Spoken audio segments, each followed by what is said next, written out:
Hey, good morning. 40 Grit back again, back for another video. Today I'm going to do the new Charvel SoCal Relic. These guitars are really cool. Caught my eye pretty quick. I just wanted to go through it with you guys real quick. Some stuff to look out for on these, and let's get started.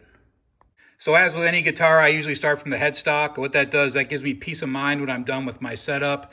That gives me an idea that I touched everything as I was going down. And, the last thing you should usually do on a setup is intonate, and then you'll be in the playing position. You'll be ready to roll. One of the first things I noticed on these Charvel is the logos. Logos are crooked. On some of these, a crooked logo on a Charvel with the Charvel snobs, that could hurt you with regards to resale value. So keep an eye out on that. I did shop around for a while before I purchased this one. These are pressed on, I believe. They're like a silk screen. No longer using logos at Charvel. They're pressed on. So if the neck isn't in the proper position before the stamp comes through or the silk screen comes through, that logo is going to be crooked. So I know that bugs me. Keep an eye out for that.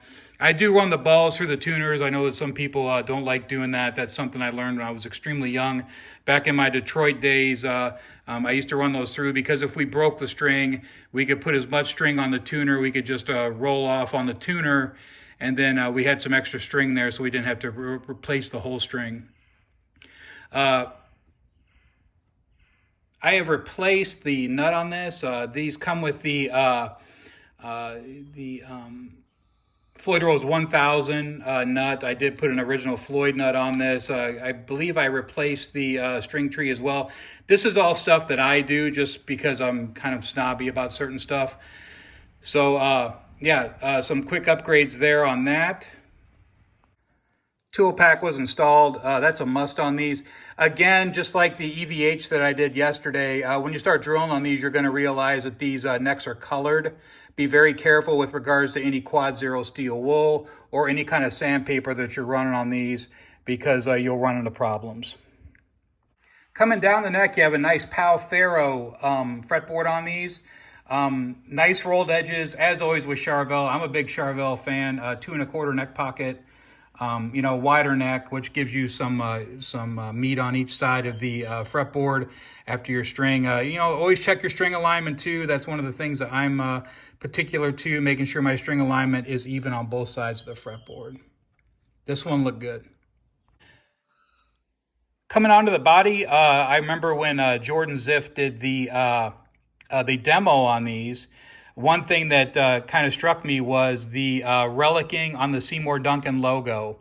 I thought that was pretty cool. Some really cool attention to detail on part of Charvel. So I thought that was cool. I received mine. They were not they were not distressed. They were not worn down at all. So you can take some quad zero steel wool, just rub on them a little bit, and you'll get those looking just like in the demo video.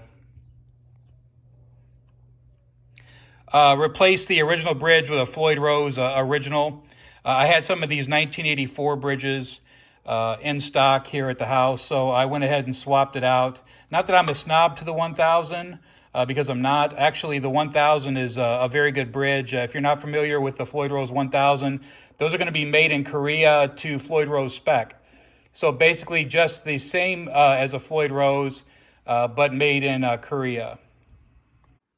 This will be the bridge that I took off the guitar. If you take a look at these, I know some people like the shims, some people don't like the shims. There's a shim back there that holds this in place. This is the original block. This is a 37. There's a shim right here. Now, what that does is that keeps these tight to where you have good adjustment when it comes to fine tuning. The problem that you'll have is if you're running a detuner on this, it's going to be restricted with regards to movement there. So if you're planning on putting a Floyd Rose on it, I do recommend going with maybe a big block and pulling that shim out to where you have some more travel there. I've done several guitars to where upgrades on people's guitars to where I pull that shim out and they're very happy with the travel that it changes with regards to the travel on the detuner. I did upgrade the volume pot to an EVH Bourne's low friction. I did swap out the three-way switch. These are things that you don't have to do. These are just things that I do for reliability, because if the day ever comes to where some of my old bandmates come banging on the door and they say, hey, let's go gig, I have reliability and I can go, okay, I'm not going to have any issues tonight. I have had issues with those Charvel switches, and the volume knobs are kind of tight for my liking. Let's take a look at back. Nothing really much doing there. I did run a 37 in this one, the block, and I do have the bridge blocked. What that does, like I said, that gives me some good stability with regards to the detuner. Now, as you can see, my electronic cavity is very clean. All my grounds are isolated to one pot. Everything's nice and clean. One thing you'll realize with some of these Charvels, especially the made in Mexico, even the made in Japans, the harnesses are done prior to assembly. So that's why you usually have a lot of wiring there. You can trim all that wiring back. This is really good for troubleshooting in case something goes down and you're having a grounding problem, something comes loose. You can just pretty much open the cavity, take a look at it, and see what's doing. If you take a look at your cavity and it's stock, there's going to be a lot of wires in there and a lot of stuff that you really don't need. You can trim some of that stuff back and clean it up. Pickups on these are going to be a JB in the bridge position, a 59 in the neck position. Your JB bridge is going to read, mine's reading 16.9. Running over to the neck, you're at 7.49 for the bridge. Standard 59. Great combination, 59 and JB. Sounds fantastic through my amp. 7 pounds, 10 ounces, great weight. Somewhere around 8 pounds usually is a sweet spot for the Charvels, in my opinion. But running good at 710, very comfortable for the gig. I'm running around 3/64 on last fret and 4/64 for bass, between 3 and 4 on bass there. So give me an idea there. Probably more around 3 on this one. Okay, like I said, 59 in the neck, JB in the bridge. Let's put her on the amp. Let's hear what she sounds like.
Sounds good here at 40 Grit Studio. Any questions, please leave me a comment. Any comments, any concerns, any questions, hit me up. Thanks for watching. Please hit the like and subscribe if you get a chance, and see you next time. Thanks.